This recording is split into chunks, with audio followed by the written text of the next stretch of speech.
Hello বন্ধুরা, আজ দেখো আমি পাট চিংড়ি নিয়ে এসে হাজির হয়েছি। নমস্কার বন্ধুরা, মালতী কিচেনে তোমাদের সবাইকে স্বাগত। আজ দেখো এই যে পাট শাক, ছোটো ছোটো পাট শাক তো বর যথারীতি একদম বেছে পরিষ্কার করে রেখে দিয়েছে। বাড়ি ছিলাম না, এসে দেখি পাট শাক আর এই যে ছোটো ছোটো চিংড়ি মাছ।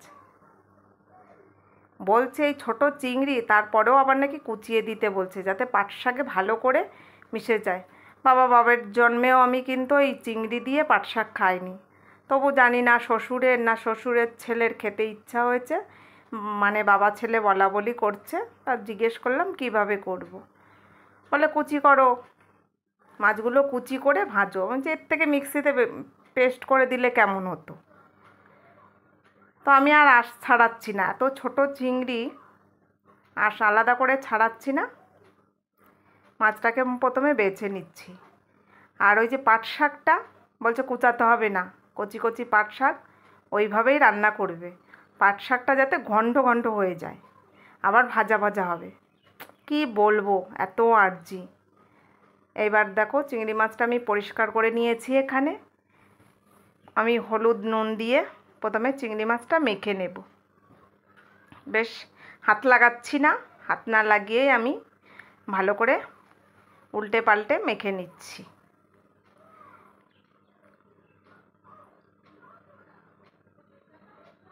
এই যে কড়াইতে তেল দিয়ে দিয়েছি, মাছও দিয়ে দিলাম। এত ধোঁয়া উঠছে, কড়াইটা তেতে গেছে, সেই কারণে দেখো মাছটা ভালো করে দেখা যাচ্ছে না। যাই হোক, মাছটা বেশি কড়া করে ভাজবো না, যে কড়া করে ভাজলে একদম শক্ত শক্ত হয়ে যাবে। কারণ আবার শাকটা নাকি ভালো করে ভাজতে হবে, আবার নরম হতে হবে। চিংড়ি মাছ ভাজা হয়ে গেছে, এখানে আমি দুটো শুকনো লঙ্কা ফোড়ন দিলাম।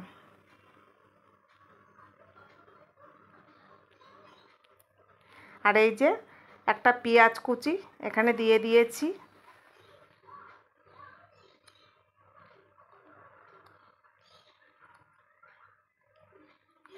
এবার পেঁয়াজটা একটু ভালো করে নেড়ে নেবো, বেশ একটু লালচে লালচে করে হবে।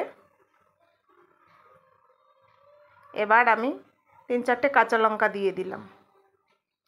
এটা কিন্তু আমার পছন্দ না, বাবা ছেলের আর্জি। নুন দিয়ে দিচ্ছি, হলুদও দিয়ে দিচ্ছি, কারণ দেখো এখানে লঙ্কার পরিমাণটা একটু বেশি আছে। আমি আবার অত ঝাল খেতে পারি না, জাস্ট একটু আমি খেয়ে দেখব, কিন্তু ওদের জন্যই আমি করছি। এই দেখো, এবার পাট শাকগুলো কোচাইনি, আস্তে আস্তে পাট শাকগুলো দিয়ে দিলাম। পাট শাক ছোটোবেলায় খেয়েছি আমরা, খুব একটা পাট শাক খেতাম না, আমাদের ওখানে পাওয়া যেত না। ওই কেউ যদি লাগাতো তার গাছ থেকে একটু তুলে নিয়ে আসতাম। এই কারণ আমরা যেখানে থাকি আমাদের ডিস্ট্রিক্টে বেশ আলু, কুমড়ো, ধান এই সমস্ত চাষটা বেশি হয়। এই পাট ফাট এগুলো 2-24 পরগনাতেই আমাদের একটু বেশি হয়।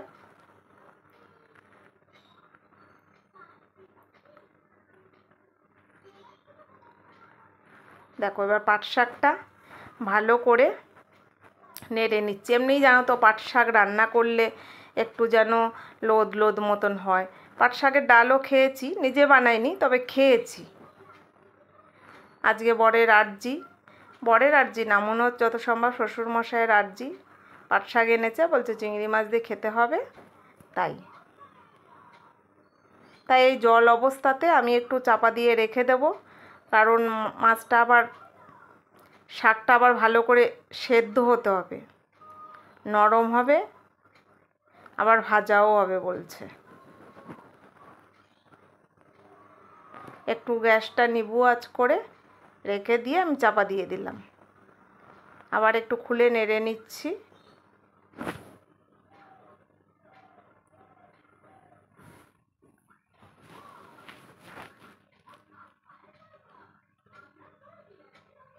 এবার চিংড়িগুলো দিয়ে দিচ্ছি।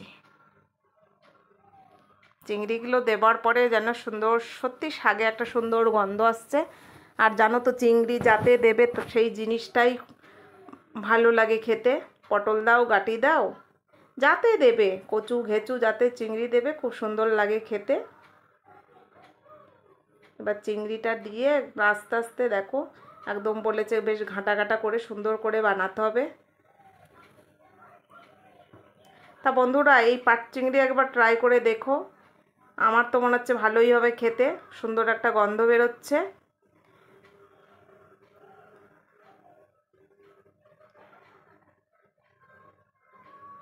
আর আমার ভিডিওটা দেখলে সাবস্ক্রাইব ফলো করে পাশে থেকো একটু।